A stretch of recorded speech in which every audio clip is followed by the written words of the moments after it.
Cherukuri group వారి చెరుకూరి స్వర్ణాంజలి సమర్పించు Nari భేరి. Cherukuri group వారి Cherukuri Swarnanjali gems and jewellers, Saibaba గుడి ప్రక్కన, Dilsukh Nagar, Hyderabad.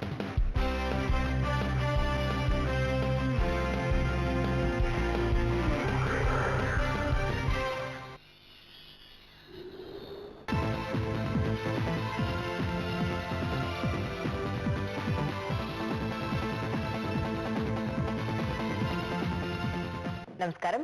Cherukuru Swarnanjali gems and jewellers సమర్పించు నారీ భేరి కార్యక్రమానికి స్వాగతం.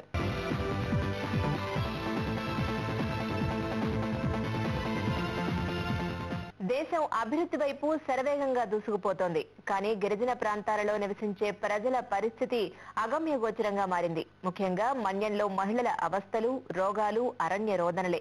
ఇక తెలుగు రాష్ట్రాల్లోని మన్యం ప్రాంతాల్లో మహిళలు అనేక వ్యాధులతో అల్లాడిపోతున్నారు. తెలుగు రాష్ట్రాలు అప్రమత్తమై నివారణా చర్యలకు దృష్టి పెట్టినా ఫలితం అంతంత మాత్రమే కనిపిస్తోంది. ఈ నేపథ్యంలో అసలు మన్యంలో మహిళల అవస్థలేమిటి, గర్భిణీ మహిళలకు ఎలాంటి ప్రత్యేక సదుపాయాలు కల్పించాలి, వాస్తవానికి రెండు రాష్ట్రాలలోని గిరిజన ప్రాంతాలలో క్షేత్రస్థాయిలో ఎలాంటి పరిస్థితులు ఉన్నాయి, గిరిజన మహిళల్లో ఆరోగ్యం పట్ల ఎలాంటి అవగాహన కలిగి ఉండాలి ఇత్యాది అంశాలపై చర్చను చేపట్టింది నేటి నారీ భేరి.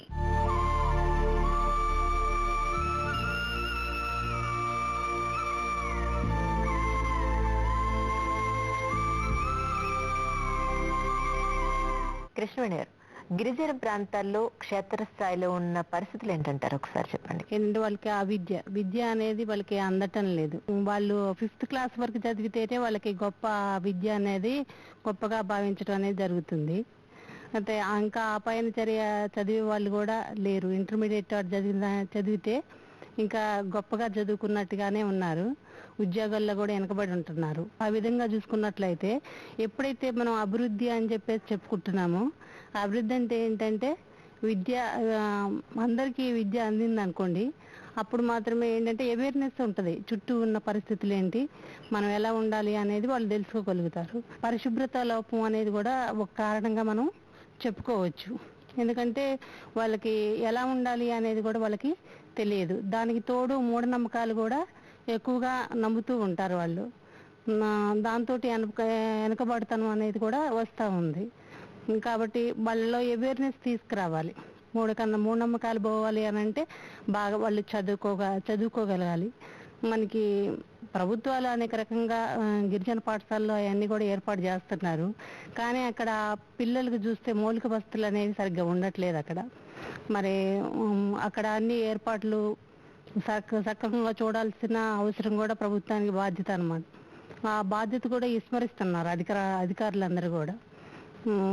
కాబట్టి ప్రభుత్వం తగిన చర్యలు తీసుకొని వాళ్ళకి విద్యను మంచిగా అందించగలిగి అవేర్నెస్ అనేది తీసుకురావాలి. నరేంద్ర లక్ష్మి గారు, మన రెండు తెలుగు రాష్ట్రాల్లో ఉన్న మన్యం ప్రాంతాల్లో టైఫాయిడ్ కానివ్వండి, అలాగే మలేరియా కానీ ఎక్కువ శాతం మహిళలు చాలా రకాల ఇబ్బందులు పడుతున్నారు. మరి అక్కడ క్షేత్రస్థాయి పరిస్థితులు ఎలా ఉన్నాయంటారు? రెండు తెలుగు రాష్ట్రాలు చూసినా కూడా ఒకేలాగా కనిపిస్తుంటాయి. చాలా వరకు సమానంగానే, సమతుల్యతనే ఉంటది అక్కడ ఇక్కడ జీవన విధానం కూడా. కొన్ని చోట్ల కొంచెం ఆదిలాబాద్ అండ్ అక్కడ విజయనగరం, ఉత్తరాంధ్రలో కొంచెం ఏమన్నా డిఫరెంట్ ఉంటుంది, కానీ ఆల్మోస్ట్ కొంత జీవన విధానం అంతా ఒకటే. ఇక్కడ ట్రైబల్స్ విషయానికి వస్తే వాళ్ళకున్న సమస్యలు కూడా సిమిలర్ గానే ఉంటాయి. కాకపోతే ప్రభుత్వాలు కూడా ఇప్పుడు సిమిలర్ గానే ఉన్నాయి. సో ప్రభుత్వాలు కూడా చొరవ తీసుకుంటూనే ఉన్నాయి. కానీ ప్రభుత్వ పథకాలు ఏవైతే ఉన్నాయో వాటి ఇంప్లిమెంటేషన్ సరిగ్గా లేదు. పథకాలు చాలా ఉన్నాయి, కేంద్ర ప్రభుత్వ పథకాలు ఉన్నాయి, రాష్ట్ర ప్రభుత్వ పథకాలు ఉన్నాయి. ఎక్కడ కూడా ఏ గిరిజన మహిళకు కానివ్వండి, గిరిజన బాలికలకు కానివ్వండి ఎలాంటి అస్వస్థత లేకుండా వాళ్ళకి చదువు విషయంలో కానివ్వండి, వాళ్ళకి న్యూట్రిషన్ విషయంలో కానీ అన్ని విషయాల్లో ప్రభుత్వ పథకాలు చాలా బాగున్నాయి.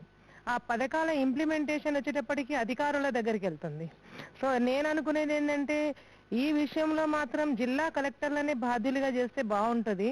ఎందుకంటే పొలిటీషియన్స్ వాళ్ళ రాజకీయ ఎత్తుగడల కోసము ఇవాళ వాళ్ళని ఓటు బ్యాంక్ అని ఎక్కడైనా వాడుకుంటున్నారు. ఏమైనా దేశవ్యాప్తంగా ప్రపంచంలో కూడా మనం అనుకోవచ్చు. కానీ ఆ ప్రభుత్వ పథకాల అమలు ఏదైతే ఉందో వాటికి మాత్రం కలెక్టర్లనే బాధ్యులుగా చేసినప్పుడు మంచి మంచి రిజల్ట్ వస్తుంది. వాళ్ళు కింది స్థాయిలో క్షేత్రస్థాయిలో వాళ్ళకి ఇన్ఫ్రాస్ట్రక్చర్ ఉంటుంది కాబట్టి వాటి దగ్గర నుంచి సరైన పైనుంచి గైడెన్స్ ఇస్తూ ఫీడ్బ్యాక్ తీసుకుంటూ వాళ్ళకి ఎప్పటికప్పుడు వాళ్ళ అవసరాలకు తగ్గట్టుగా అక్కడ చర్యలు తీసుకుంటే అక్కడ మెరుగైన ఫలితాలను మనం అక్కడి నుంచి రాబట్టొచ్చు. జానకి శ్రీనాథ్ గారు, గిరిజన మహిళల్లో గర్భస్రావాలు అలాగే మాతా శిశు మరణాలు గత ఏడాది లెక్కల ప్రకారం చూసినట్టయితే 100 మంది ఉన్నారని చెప్తున్నారు. మరి అధికారికంగానే అంతమంది ఉంటే అనధికారికంగా ఎంతమంది ఉండే అవకాశం ఉందంటారు?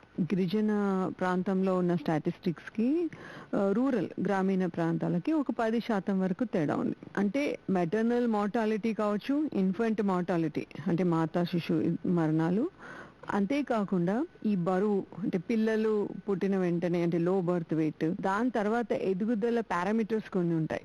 ఒకటి ఏజ్కి తగ్గ బరువు ఉన్నారా లేదా, కనీసం ఏజ్కి తగ్గట్టు హైట్ ఎత్తున్నారా లేదా, ఇవి రెండు కాకపోతే కనీసం ఉన్న ఎత్తుకి తగ్గ బరువు అన్నా ఉన్నారనే చూస్తారు. ఇది అన్నిటికంటే severe form of malnutrition అనమాట. గిరిజన ప్రాంతంలో చాలా శారీరక శ్రమ చేయాల్సి వస్తుంది.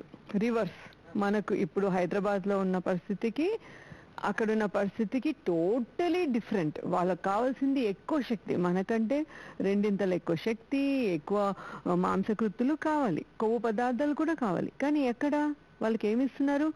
డైట్ అంటే ఆహారం విషయానికి వస్తే ఒకప్పుడు 260 రకాల ఆహార పదార్థాలను వాళ్ళు తినేవాళ్ళు.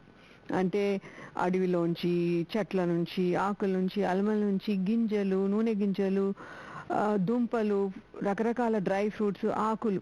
ఇప్పుడు ఎంతవరకు వచ్చింది అంటే అటు మొత్తం నేర్చుకోక వాళ్ళ ఉన్న సౌకర్యాలు నమ్మకాలు మధ్యలో ఊగిసలాడుతున్నారు. ఇప్పుడు వాళ్ళు తినేది 4 రకాల ఆహార పదార్థాలు. ఇంకో విషయం ఇక్కడే చెప్పాలి, ఈ కరెక్ట్గా వాళ్ళు పుట్టిన వెంటనే 3 రోజుల వరకు మరుపాలు తాగిపించారు. మూఢనమ్మకాల ఇది చాలా స్ట్రాంగ్ బిలీఫ్ ఉంటుందన్నమాట. ఇంకోటి తల్లిపాలు ఇస్తారు, అందరికంటే ఎక్కువ చాలా కాలం తల్లిపాలు ఇస్తారు. కానీ తల్లిపాలతో పాటు 6 నెలల తర్వాత సప్లిమెంటరీ ఫుడ్స్ మనము ఇవ్వాలి వాళ్ళకి. అది ఇవ్వరు, చాలా రోజుల వరకు ఇవ్వరు. వాళ్ళకి అంటే అవగాహన లేదు, వాళ్ళకి దొరికే ఫుడ్ ఏదైతే ఆహారం ఉంటుందో అదే వాళ్ళకి తినిపించడానికి ప్రయత్నిస్తారు. సో 6 to 12 months అంటే 1 year లోపే అండర్ వెయిట్ అనేది మొదలైపోతుంది. మామూలు పిల్లల కన్నా డబుల్ అయిపోతుంది. 12 months నుంచి 18 months వరకే చాలా సివియర్ అండర్ న్యూట్రిషన్ వరకు అయిపోతారు. సో 2 years ఎప్పుడైతే స్టంటింగ్ అంటే ఇంకా లైఫ్ లాంగ్ స్టంటింగ్ అంటే ఎత్తు, బరువు, పోషకాహార ముద్ర ఆ బాడీ మీద పడిపోతుంది అనమాట 2 years లోపే. దాన్ని మళ్ళీ మనము చాలా ఎంత ప్రయత్నం చేసినా కూడా అది అంత త్వరగా కోలుకోలేదు.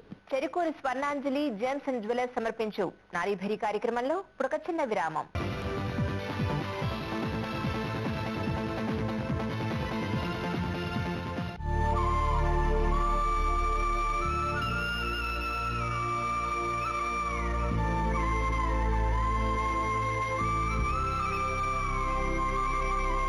భాస్కర్ గారు, గిరిజన ప్రాంతాల్లో వ్యాధుల్ని కొంతవరకు నివారించడానికి వాళ్ళకి ఈ దోమతెరలు ఇచ్చినా కూడా వాడలేని పరిస్థితి వాళ్ళు, అలాగే ఎన్నో రకాల మూఢనమ్మకాలు ఉన్నాయి వాళ్ళలో. సో ఇటువంటి పరిస్థితుల్లో వాళ్ళని ఏ విధంగా మనం కాపాడుకోగలుగుతా ఉంటారు? జనరల్ గా దేనికైనా ప్రివెన్షన్, క్యూర్, ఈ డయాగ్నోసిస్ అని మనం జనరల్ గా మెడికల్ టెర్మినాలజీ వాడుతూ ఉంటాం. ప్రివెంటివ్ మెజర్స్ అనేది మనం ఎప్పుడు చెప్పినా ఆ ప్రివెంటివ్ మెజర్స్ అనే దాన్ని లేకుండా ఏదో రెమెడీ కింద దోమతెరలో లేకపోతే ఇంకొకటో ఇచ్చినంత మాత్రాన ఏజెన్సీ ప్రాంతాల్లో ఇంకా ఎక్కువగా ఉంటాయి ఆ వాతావరణ పరిస్థితులను బట్టి. సో ప్రివెంటివ్ మెజర్స్ అనేది ఇప్పుడు ఆ పరిశుభ్రత, ఇందాక శానిటేషన్ కండిషన్స్, లేకపోతే వాళ్ళు అలవాటు చేసుకోవాల్సింది పరిశుభ్రాలు, ఇవన్నీ కూడా ఎప్పుడైతే మనం కరెక్ట్ గా ఉంచుకోగలుగుతామో అప్పుడు ఆటోమేటిక్ గా దోమలు అనేవి రావు. ట్రైబ్స్ మీద ఒక particular concentration, even the British government also ఈ ఐటీడీఏలు, ఏజెన్సీలు ఇవన్నీ వచ్చింది ఎప్పుడంటే ప్రీ ఇండిపెండెన్స్ ఏరాలోనే, మనమేం కొత్తగా ఏం చేసినవి కాదు. అప్పట్లోనే they have a very good concentration in 2 things. మంచి చెడు 2 ఉన్నాయి. ఆ 2 పక్కన పెడితే వాళ్ళ చేత విపరీతంగా పని చేయించారు. ఆ పని చేసినప్పుడు కూడా మేడం చెప్పినట్టుగా ఆ రోజుల్లో వాళ్ళు తీసుకున్నటువంటి food diet very nutritious. They are enjoying the pure organic food for centuries together. మన్యంలో ప్రాథమిక ఆరోగ్య కేంద్రాలు లేవని కాదు, సిస్టమ్స్ ఇంప్లిమెంటేషన్ ప్రాపర్ గా జరగట్లేదు. పథకాలు ఉన్నాయి, అవకాశాలు ఉన్నాయి, ఇన్ఫ్రాస్ట్రక్చర్ ఫెసిలిటీస్ ఈ విషయాల్లో ఉన్నాయి. అంగన్వాడీ కేంద్రాలు ఉన్నాయి, నా దగ్గర కొన్ని పిక్చర్స్ కూడా తీసుకొచ్చాను నేను. అవి మూసేసి ఉన్నాయి. రీజన్ ఏంటంటే అక్కడికి వెళ్ళి చేసేవాళ్ళు లేడు. పాత రోజుల్లో ఆఫీసర్స్ ఎంతో వాళ్ళు కూడా నడిచి వాళ్ళని ఎడ్యుకేట్ చేయడానికి కమిటెడ్ గా ఉద్యోగాలు చేసేటోళ్ళు. దానికి కూడా అగైన్ మన సిస్టమ్ మీద మనం వేసుకుంటే మనం అక్కడ గవర్నమెంట్ కమిటెడ్ ఎంప్లాయ్మెంట్ ఉంది ఆ రోజు. ఇవాళ అంతా కాంట్రాక్ట్ ఎంప్లాయ్మెంట్కి వచ్చినాం మనం. వీడికి ఆడికి పోయి ఈ 10 కిలోమీటర్లు 20 కిలోమీటర్లు అడవిలో నడిచి వెళ్ళి ఆ హాస్పిటల్లో పనిచేయాల్సిన అవసరం ఇవాళ పిహెచ్సిలో, టౌన్లో ఉన్న పిహెచ్సిలో డాక్టర్ పర్సెంటేజ్ 20% లేదు ఇవాళ మీకు attendance. State and central government and bureaucrats are thinking about android app phone తీసుకొని ఆండ్రాయిడ్ యాప్ లో మీరు నొక్కితే గిరిజనుడి జ్వరం బాగుపడేటువంటి మంత్రం ఏమన్నా ఉంటే అటువంటి విషయాల్లో ఏమన్నా చేయగలుగుతాం, అది డెవలప్మెంట్ అనుకుంటున్నారు. కానీ గ్రాస్ రూట్ లెవెల్ డెవలప్మెంట్, అక్కడ ఇన్ఫ్రాస్ట్రక్చర్ ఫెసిలిటీస్ డెవలప్ చేయడానికి కూడా ప్రభుత్వాలు తీవ్రంగా ఆలోచించాల్సినటువంటి విషయం. పెద్దిరామాదేవి గారు, అపరిశుభ్ర వాతావరణం అనండి, కలుషిత నీరు లేదా కలుషిత ఆహారం, ఇటువంటి పరిస్థితుల్లో గిరిజనులు పెరుగుతూ ఉన్నారు. మరి మౌలిక సదుపాయాలు కూడా లేని పరిస్థితుల్లో మరి ప్రభుత్వం ఎటువంటి చర్యలు తీసుకోవాలంటారు? అంటే ఇప్పుడు మనం ఈ ట్రైబల్ గురించి మాట్లాడినప్పుడు ఆల్మోస్ట్ 6.5% to 8.5% ట్రైబల్స్ మన ఇండియాలో ఉన్నారు. అంటే చాలా తక్కువ మంది ఉన్నారు. కాబట్టి వాళ్ళకి ప్రత్యేకంగా సదుపాయాలు ఇవ్వడానికి కూడా గవర్నమెంట్ కాన్సన్ట్రేట్ చేయలేకపోతుంది. ఎందువల్లనంటే బికాస్ అక్కడ దాకా పని చేయాలి, ఇక్కడ వరకు మనకి ఇక్కడ రోడ్లు వేయడానికి వాళ్ళకి టైం దొరకట్లేదు. వాళ్ళు అక్కడికి వెళ్ళి వాళ్ళు అక్కడ చేయాలంటే వాళ్ళకి ఐ థింక్ కష్టమే. కానీ ఏంటంటే ఇప్పుడు ఎవరైతే సోషల్ గా అడాప్ట్ చేసుకోవాలంటున్నారో, విలేజెస్ ని అడాప్ట్ చేసుకుంటాము అని ఎవరైతే అంటున్నారో వాళ్ళు ట్రైబల్స్ ని అడాప్ట్ చేసుకుంటే చాలా వర్త్. ఎందుకంటే tribals are protecting the forest. కాబట్టి ఈ ఫారెస్ట్లు ఎప్పుడైతే మనకు ప్రొటెక్ట్ చేయబడతాయో అప్పుడు నేచర్ ప్రొటెక్ట్ చేయబడుతుంది. ఫారెస్ట్ ఏరియాలో ఉన్నప్పుడు పక్కా ఇళ్ళు కట్టడం కష్టం. కాబట్టి అందులోనే వాళ్ళు ఏ విధమైన ఫెసిలిటీస్ చేయాలి. ఎందుకంటే వరల్డ్ వైడ్ కూడా ట్రైబల్స్ ఉన్నారు. అలాగే వాళ్ళ యొక్క ప్రతి దేశంలోనూ ఫారెస్ట్లు ఉంటాయి. ఫారెస్ట్ లో తప్పనిసరి ట్రైబల్స్ ఉంటారు. Even if you go to Africa or any other country, but the facilities are there. But ఏంటంటే వాళ్ళకి ఇమీడియట్ గా వాళ్ళకి హెలిప్యాడ్స్ ఉన్నాయి, లేకపోతే ఏదో ఒక ఫెసిలిటీస్ ఉన్నాయి. మన ఇండియాలో కూడా మనం ఏదైనా జీప్స్ లాంటి, పూర్వం జీప్స్ ఉండేవి. They were going through jeeps and helping the public. Interiors లోకి వెళ్ళి కూడా హెల్ప్ చేసేవాళ్ళు. అది ఎందుకో మరి ఈ మధ్యకాలం ఇప్పుడు ఫర్ ఎగ్జాంపుల్ రీసెంట్ గా నేను ఒక పేపర్ లో చదివాను. ఏంటంటే ఆదిలాబాద్ డిస్ట్రిక్ట్ కి దగ్గరలో ఉండే పల్లెటూరు ట్రైబల్ ఏరియాకి they were not having proper facilities. Like ఈ జనరల్ ఫెసిలిటీస్ కాకుండా హెల్త్ ఫెసిలిటీస్ కూడా లేవు. అండ్ ఇవాళ కొత్త విషయం ఏంటంటే వాళ్ళకు కూడా రోగాలు వస్తున్నాయి, కొత్త రోగాలు వస్తున్నాయి. ఏంటంటే వాళ్ళకి మాల్ నరిష్మెంట్ అవన్నీ వదిలిపెట్టేస్తే హైపర్ టెన్షన్ కూడా వాళ్ళకి వస్తుంది. అమోఘ, మరి వర్షాకాలంలో ఎక్కువ శాతం పిల్లలు కానివ్వండి, మహిళలు కానివ్వండి ఎక్కువ వ్యాధుల బారిన పడే అవకాశాలు ఎక్కువ ఉన్నాయి. మరి ఇటువంటి పరిస్థితుల్లో మహిళల్ని ఏ విధంగా ఆరోగ్యం పట్ల అవగాహన పెంచాలంటారు? ముందు అవగాహన కంటే ముందు వాళ్ళకి అవగాహన రావాలి అని అనుకుంటే విద్య అనేది ఇంపార్టెంట్ అండి. అక్కడ మీరు చూసినట్టుగా లిటరసీ రేట్స్ అని 5th క్లాస్ వరకు అక్కడ వరకే ఎడ్యుకేషన్ ఉంటుంది. ఎవరో కొంతమంది మాత్రమే 10th ఇంటర్మీడియట్ అలాంటి స్టేజెస్కి వస్తున్నారు తప్ప వాళ్ళు ఆ స్టాండర్డ్ నుంచి వాళ్ళు పైకి రావట్లేరు. సో ముందుగా అక్కడ సమస్యల్ని ఎలా ట్రీట్ చేయాలి, లేకపోతే ఎట్లాంటి సొల్యూషన్స్ తీసుకురావాలంటే కూడా ముందు అక్కడ ఉన్న పిల్లలు, పెద్దవాళ్ళే కావచ్చు, అమ్మాయిలు అందరికీ కూడా కొంచెం ఎడ్యుకేషన్ అనేది ఇంపార్టెంట్. వాళ్ళని మనం ఎడ్యుకేట్ చేస్తే తప్ప వాళ్ళు ఎట్లాంటి సిచ్యుయేషన్లో ఉన్నారు, వాళ్ళు ఎలా ఓవర్కమ్ అవ్వాలి అన్న సెల్ఫ్ జాగృత అనేది వాళ్ళకు వస్తుందన్నమాట. సో ఆ రకంగా ముందు మనం వాళ్ళని విద్య ద్వారా వాళ్ళని అవేర్నెస్ క్రియేట్ చేసి తర్వాత మనకున్న గవర్నమెంట్ సెంటర్స్ కావచ్చు, అంగన్వాడీ సెంటర్స్, పిహెచ్సిస్ ఇలాంటివి కూడా ఉంటాయి అని వాళ్ళు తెలుసుకోగలిగినప్పుడు వాళ్ళు వాళ్ళ సెల్ఫ్ విధానంగా వెళ్ళి వాళ్ళే అక్కడ అప్రోచ్ అయ్యి వాళ్ళ సొల్యూషన్స్ని వాళ్ళు తెచ్చుకోగలుగుతారు. సో ముందు ఆ సెల్ఫ్ అవేర్నెస్ అనేది వాళ్ళలో మనం మేల్కొల్పాలి. దానికి ఫస్ట్ స్టెప్ అనేది విద్య. సో సరైన విద్య అందించడం ద్వారా మాత్రమే ముందు వాళ్ళు స్వశక్తిగా వాళ్ళ ప్రాబ్లమ్స్ వాళ్ళు సాల్వ్ చేసుకుంటారు. ఆ తర్వాత ఇతరుల మీద డిపెండ్ కావడానికి ఛాన్స్ ఉంటుంది. జనకేశ్వరనాథ్ గారు, వర్షాకాలంలో ఈ అంటువ్యాధులు కానివ్వండి, అనారోగ్య సమస్యలు కానివ్వండి చాలా ఎక్కువగా వస్తూ ఉంటాయి. మరి ఇటువంటి పరిస్థితుల్ని మహిళలు ఎదుర్కోవాలి అంటే కనుక ఎటువంటి చర్యలు తీసుకోవాలంటారు? అంటే హౌస్ టు హౌస్, అంటే మేబీ వాళ్ళ దగ్గర నుంచే ఒకరిని ఎన్నుకొని, అంటే వాళ్ళ ఇప్పుడు ఏఎన్ఎంస్ కానీ, ఆశా వర్కర్స్ కానీ, కమ్యూనిటీ వర్కర్స్ ఎవరైతే ఐదో తరగతి వరకు చదువుకున్నారో వాళ్ళని సెలెక్ట్ చేసుకుని వాళ్ళని ద్వారా కనుక మనం ఈ గ్రూప్ డిస్కషన్స్, ఈ కమ్యూనికేషన్స్ కనుక మనం చేయగలిగితే చాలా మంచిది. అంటే పరిశుభ్రమైన నీరు లేక ఉండడము, ఓపెన్ డిఫికేషన్, వాళ్ళకి సరైన టాయిలెట్స్ ఫెసిలిటీ లేకపోవడం వల్ల ఈ డయేరియా, విరోచనాలు ఇవన్నీ, అంటే దానికి సంబంధించిన ప్రాబ్లమ్స్, అంటే అది నులి పురుగులు కానివ్వండి, లేదంటే దోమకాటు, మలేరియా కానివ్వండి, ఏదైనా కూడా వాళ్ళకి మెయిన్ గా ఏంటంటే ఫస్ట్ ఏ సిమ్టమ్ ఉంది, ఇది దీనివల్ల వస్తుంది అనేది వాళ్ళకి తెలియదు కదా. ఇప్పుడు విష జ్వరాలు అంటున్నారు, కానీ అన్ని అలాంటి కాంప్లికేటెడ్ జ్వరాలు కాకపోవచ్చు. It is only our distance and మనం ఓన్లీ సివియర్ కేసెస్ ని మాత్రమే చూస్తున్నాము. సివియారిటీ ఎందుకు ఉంటుందంటే వాళ్ళు చిన్న కమ్యూనిటీ, ఓకే, అండ్ వాళ్ళ రూల్స్, లైఫ్ స్టైల్స్ డిఫరెంట్ మనలాగా. అంటే ఇంకా వాళ్ళకి చిన్న కమ్యూనిటీ, అక్కడక్కడే ఉండిపోతారు అనమాట. ఎర్లీ డిటెక్షన్ ఉండదు. అది అంటువ్యాధి అయినప్పుడు చాలా త్వరగా పెరిగిపోతున్నప్పుడు మాత్రమే మనకు తెలుస్తుంది. ఎందుకు అవి యానిమల్స్ నుంచి మనుషులకి వచ్చేవి అంటే వాళ్ళకి అంటే సరి అయిన పరిశుభ్రత లేకపోవడం వల్ల, అంటే ముందు జాగ్రత్తలు పాటించకపోవడం వల్ల ఇమ్యూనిటీ, ప్రాబబ్లీ వ్యాక్సినేషన్ కూడా అంత ఉండదేమో. సో అందుకనే సివియారిటీ అనేది ఎక్కువ అవుతుంది అనమాట. ఓన్లీ సివియర్ కేసెస్ మాత్రం మనం చూస్తున్నాం. పెద్దిరమాదేవి గారు, ఇక్కడ ట్రైబల్ ఏరియాస్ లో ఏంటంటే వీళ్ళకి 2 వెరైటీస్, అంటే మేజర్ గా ఏంటంటే అక్కడ మలేరియా ఒకటి, ఫైలేరియాసిస్ ఒకటి, ఈ మధ్యకాలం డెంగ్యూ ఒకటి, వైరల్ ఫీవర్స్ ఒకటి. ఎందుకంటే చాలా మటుకు వర్షాకాలం వచ్చేసరికి తప్పనిసరి వాళ్ళు సఫర్ అవుతూ ఉంటారు. తప్పనిసరి ఎంత కాదన్నా 100కి ఒక 10 మంది చనిపోవడం కూడా జరుగుతూ ఉంటుంది. కాబట్టి వీళ్ళకి ఏంటంటే మేజర్గా ఏంటంటే ఆహారపరమైన జాగ్రత్తలు ఒకటి, రెండోది అంటువ్యాధులు కాబట్టి వీటిని ఏ విధంగా వాళ్ళు ఒకళ్ళకొకళ్ళు అంటకుండా జాగ్రత్త పడాలన్నది కూడా వాళ్ళకి చెప్పవలసిన అవసరం ఉంటుంది. అలాగే ఇందాక వ్యాక్సినేషన్ ఒకటి వాళ్ళకి అవైలబుల్ గా లేదు. ఆ వ్యాక్సినేషన్ కూడా, ఇమ్యునైజేషన్ ఒకటి, వ్యాక్సినేషన్ ఒకటి వాళ్ళకి, ఎందుకంటే వాళ్ళు బై బర్త్ నుంచి కూడా, ఎందుకంటే వాళ్ళకి ఆ ప్రివిలేజ్ వాళ్ళకి తెలియదు వాళ్ళకి.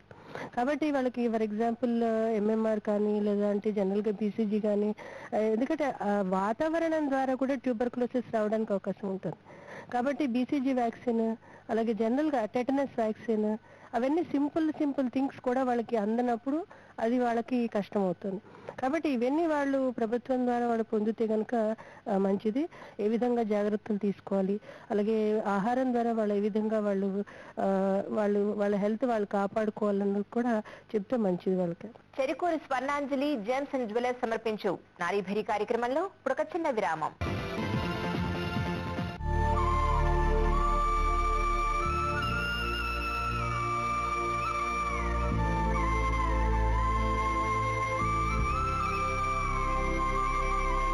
విజయభాస్కర్ రెడ్డి గారు, మరి మన్యం ప్రాంతాల్లో ఇటువంటి వ్యాధులు వ్యాపించకుండా ప్రభుత్వాలు ఎటువంటి చర్యలు తీసుకోవాలంటారు? అక్కడున్న ప్రజల్ని ఏ విధంగా జాగరూకత చేయాలంటారు? ఎటువంటి చర్యలు తీసుకోవాలి అంటే, చర్యలు తీసుకోవటానికి పథకాలు ఉన్నాయి, ప్లానింగ్ ఉంది. ఇందాక చెప్పినట్టుగానే మళ్ళా ఒక్కోసారి చెప్పాల్సింది ఏంటంటే, ఏవైతే సిస్టమ్స్ ఉన్నాయో వాటి రీజోనైట్ చేసి, ఇప్పుడు దాదాపు చాలా చోట్ల ఒక 50-60 సంవత్సరాల క్రితం కట్టిన పిహెచ్సీలు కానివ్వండి, ఈ మధ్య కాలంలో వచ్చిన అంగన్వాడీ కేంద్రాలు కానివ్వండి, న్యూట్రిషన్ సెంటర్స్ కానివ్వండి, వాటన్నిటినీ కమిటెడ్ ఎంప్లాయ్మెంట్ తీసుకొస్తే అక్కడ లోకలైజ్డ్ గా ఉండేటువంటి ఎంప్లాయ్మెంట్ తీసుకొచ్చి వాళ్ళకి అర్థమైన భాషలో, వాళ్ళకి లోకల్ స్థానికత, మనం ఏదో చెప్పేస్తున్నాం, ఇంగ్లీష్ లో మాట్లాడో, తెలుగులో మాట్లాడో, ఈడో కొత్త మనిషి వచ్చి కొత్త జంతువులాగా మన అడవులోకి వచ్చాడని వాళ్ళు భయపడకుండా, అక్కడ స్థానికంగా ఉన్నటువంటి ట్రైనర్ మెథడ్ అనే యాంగిల్లో కొంతవరకు చదువుకున్న వాళ్ళని కొంతమందిని తీసుకొని ఇన్ సపోర్ట్ ఆఫ్ ఈ హెల్త్ సిస్టమ్ కి, ఆ హెల్త్ ఎడ్యుకేటర్ ఏఎన్ఎం లాగానే అక్కడ వాళ్ళనే తయారు చేసి వాళ్ళకి అనుకూలమైన విధంగా విధంగా వాళ్ళకి చెప్పించడం అనేది ఒకటి.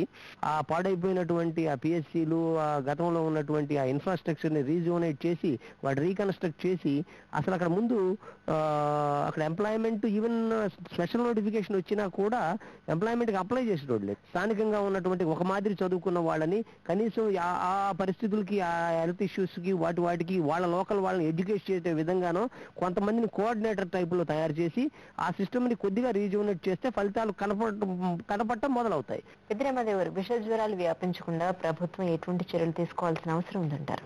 విష జ్వరాలు లాంటివి వ్యాపించకుండా ఉండాలంటే ముందరగానే, అంటే ఇప్పుడు సీజన్ మారుతుంది అని మనకు తెలుసు కాబట్టి వాళ్ళకి ఆ ఏరియాలో తప్పనిసరి వస్తుందని తెలుసు. ఎందుకంటే అడవి ప్రాంతంలో ఉంటున్నారు కాబట్టి వాళ్ళకి తప్పనిసరి వస్తుంది. ఎలా కాదన్నా ఏదో ఒక రకమైన విష జ్వరాలు అంటే చాలా రకాలు ఉంటాయి.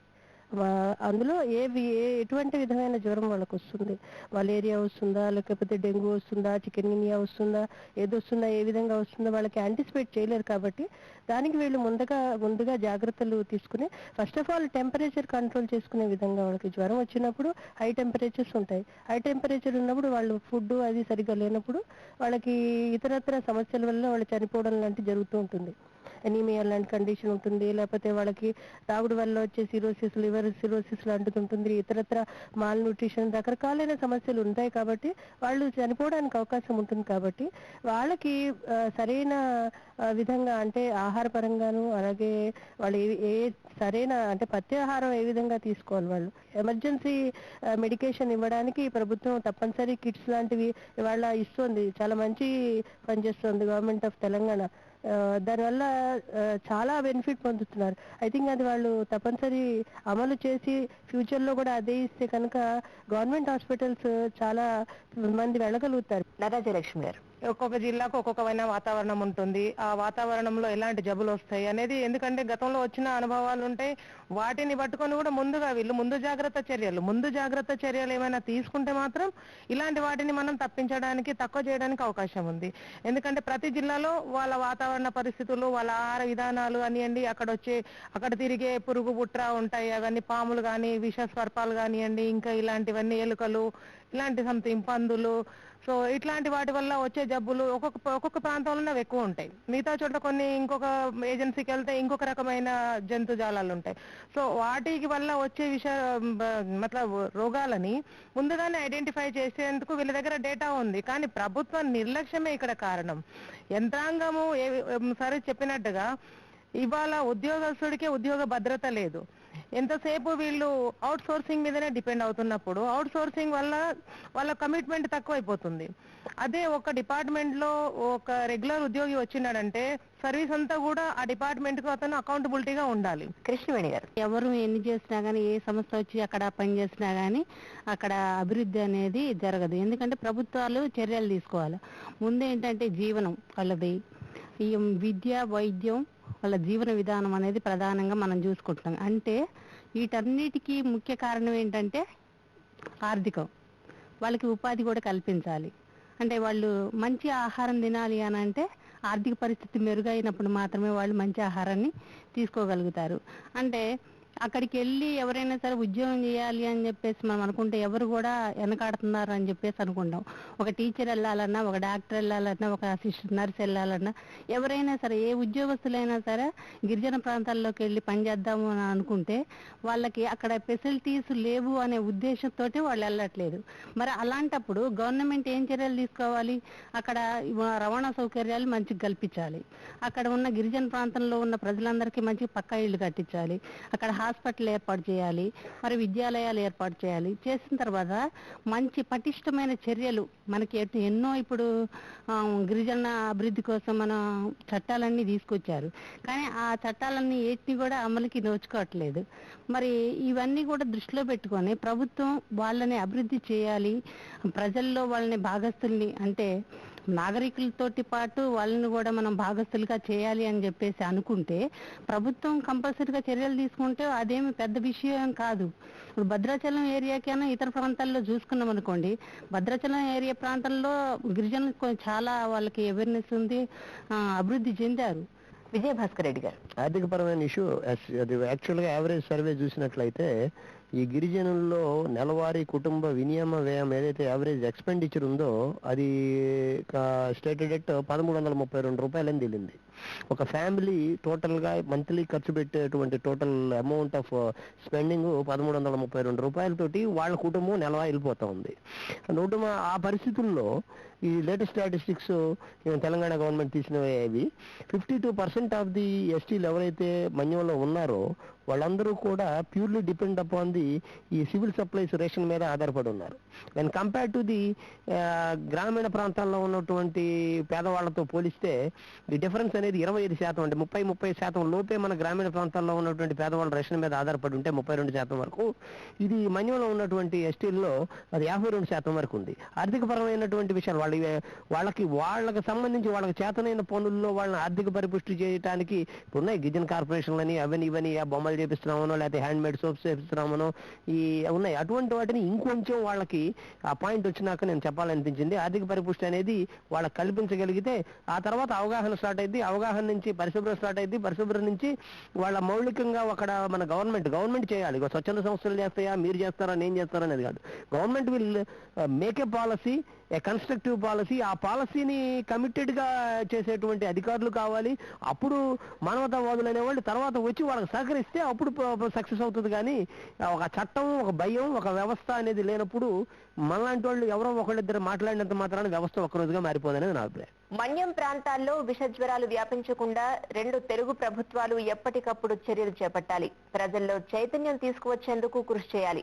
అయితే ప్రభుత్వాల ప్రయత్నాలతో పాటు గిరిజన మహిళలు సైతం అప్రమత్తంగా ఉండాలని చర్చలో పాల్గొన్న వక్తలు అభిప్రాయపడ్డారు. ఇది ఇవాల్టి నారీభేరి. వచ్చే వారం మరో అంశంతో మళ్ళీ కలుద్దాం. అంతవరకు సెలవు, నమస్కారం. నారీభేరి ఇప్పుడు యూట్యూబ్ ఆన్లైన్ లో www.youtube.com/ETV తెలంగాణ లింక్ ద్వారా వీక్షించండి. Anchors dress courtesy by Ujwala Gadwal sari house, Srinagar colony, main road, Hyderabad.